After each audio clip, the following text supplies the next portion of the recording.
Vanishing folklore and beliefs. The Fairy Mythology, Dwarfs of the Germanic Tradition. Public domain reading, circa 1892. From the Fairy Mythology.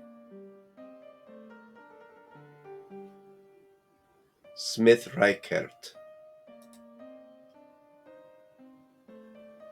On the east side of the dwarf hill of Dardesheim, there is a piece of arable land.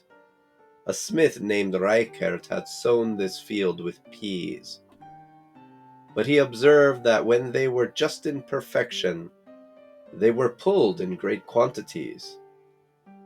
Reichert built himself a little hut on his ground, there to lie in wait for the thief, and there he watched day and night. But in the daytime he could see no alteration. But every morning he found that notwithstanding all his watchfulness, the field had been plundered during the night. Vexed to the heart, and seeing that all his labor was in vain, he determined to thresh out on the ground what remained of his peas. So with the daybreak Smith Reichert commenced his work.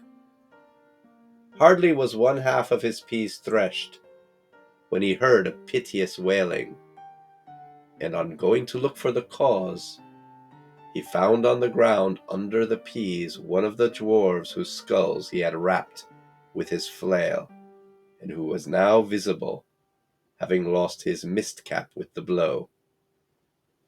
The dwarf ran back into the hill as fast as his legs could carry him. However, little tiffs like this disturbed but for a very short time the good understanding of the dwarf people and the inhabitants. But the dwarves emigrated at last, because the tricks and scoffs of several of the inhabitants were to become no longer bearable, as well as their ingratitude for several services they had rendered them.